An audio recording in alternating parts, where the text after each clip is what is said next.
यह जो बहुत ही मोटा ग्रंथ है, 12 मोटी-मोटी पुस्तकें इसमें, दशम स्कंद को प्राण, एकादश स्कंद को आत्मा माना जाता है भागवत का। यानी दशम और एकादश अगर हटा दिया जाए, तो भागवत के प्राण भी निकल गए, आत्मा भी निकल गया।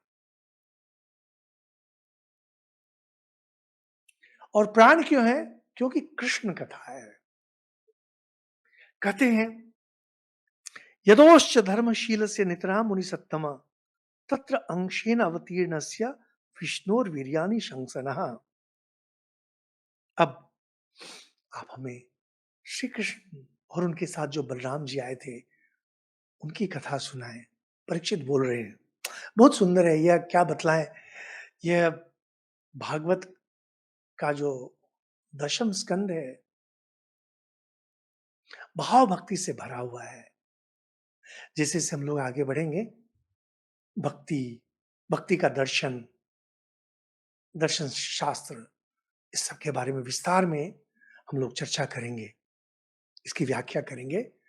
और आपको थोड़ा धैर्यपूर्वक सुनना पड़ेगा। कथा कहानी तो आप लोग जानते ही हैं, वैसे भी इसमें कथा कहानी बहुत अधिक नहीं है।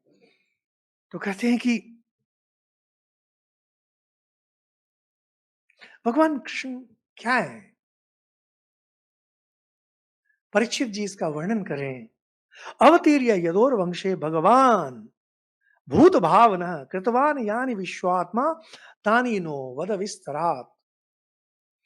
भगवान कृष्ण समस्त प्राणियों के जीवन दाता है, भगवान है। भगवान ही एकमात्र जीवन दाता होते हैं। और साथ में क्या होता है? सर्वात्मा मैं हूं, आप है। मेरी आत्मा श्री कृष्ण ही है, आपकी आत्मा श्री कृष्ण ही है। वेद में बहुत सुंदर वर्णन करते हैं। तांग सृष्ट्वा तानु प्रविश तानु अप्रविशत, तानु अप्रविशत, उसकी रचना की और उसमें वे प्रवेश कर गए। भगवान केवल हमारी रचना नहीं करते हैं, हमारे अंदर में आत्मा रूप से हैं। यानी वास्तव में मैं श्री कृष्ण से जुड़ा हुआ हूं। भगवान श्री कृष्ण ऊपर में बैठे हुए हैं। भगवान श्री कृष्ण, उनका जन्म हुआ, कभी थे, अब नहीं, ऐसा नहीं है। भगवान श्री कृष्ण हमेशा थे, हमेशा रहेंगे, स्वयंभू हैं वे। वसुदेव के घर में उनका जन्म हुआ, इसलिए उनका नाम वासुदेव हुआ। लेकिन है तो सर्वभूत आत्मा, सब जीवों में हुआ है, केवल मेरे और आपके अंदर नहीं। एक चींटी के अंदर भी आत्मा रूप से वही है। तो कहते हैं कि यदुवंश में अवतार लेकर उन्होंने जो जो लीलाएं की, उनका विस्तार से हम लोग को श्रवण कराइए। परीक्षित के पास सैकड़ों लोग, हजारों लोग बैठे हुए हैं और सुखदेव कथा कर रहे हैं, भागवत कथा, कृष्ण कथा, मूल कथा, जहां कोई मिलावट नहीं है। आजकल जहां भागवत कथा पाठ होता है, देखेंगे क्या करते हैं। अभी गाना शुरू कर दिया, अभी नाच शुरू कर दिया, अभी ये, और उसमें मिलाए जा रहे हैं रस। नहीं है, यह धर्म नहीं है। यह धर्म के नाम पर मनोरंजन है, यह आध्यात्मिक मनोरंजन है। बंद करें इसे, जहां होता है वहां आपत्ति करें, कि मूल कथा पर आप केंद्र करें। कहते हैं, साथ में कहते हैं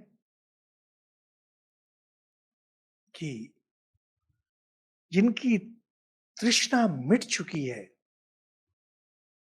और ऐसे जो जीवन मुक्त महापुरुष हैं, वे भी तो श्री कृष्ण का ही गान करते हैं।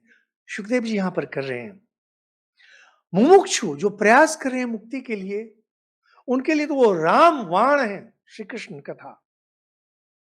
और जो विषयी लोग हैं, साधारण लोग, जो विषयी लोग हैं,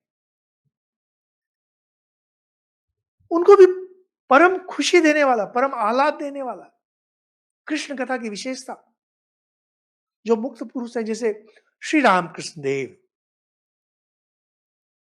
प्रायः श्री कृष्ण के बारे में बोलते थे, प्रायः भक्ति के बारे में बोलते थे। जो मुमुक्षु हैं, जो मुक्ति के पथ पर चल रहे हैं, उनके लिए राम-बाण यही उनको मुक्ति तक ले जाता है। और जो विषयी पुरुष हैं, जो साधारण संसारी लोग हैं, उनके उनका मन भी आनंद से भर जाता है, जब कृष्ण कथा सुनते हैं। यह है कृष्ण कथा की विशेषता। तो कहते हैं कि कौन है जो ऐसे भगवान से प्यार नहीं करेगा? वही करेगा, वही वही प्यार नहीं करेगा, कौन? जो आत्मघाती पुरुष है, जिसका मन अत्यंत कलुषित है। आत्मघाती, आत्मघाती का अर्थ आत्महत्या करने वाला नहीं, आत्मघाती का अर्थ है जो आध्यात्मिक दृष्टि से स्वयं को हानि पहुंचा रहा है।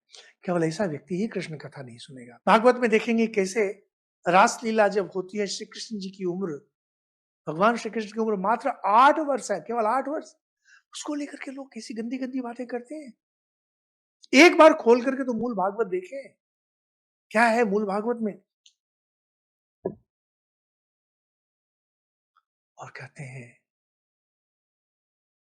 कि जब मुझ पर ब्रह्मास्त्र चलाया गया था, अश्वत्थामा ने चला दिया था, उसमें भगवान कृष्ण ही मेरी रक्षा की थी।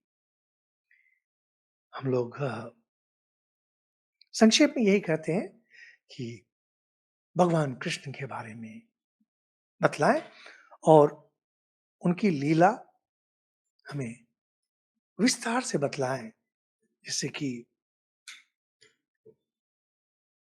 मेरा मन तृप्त हो।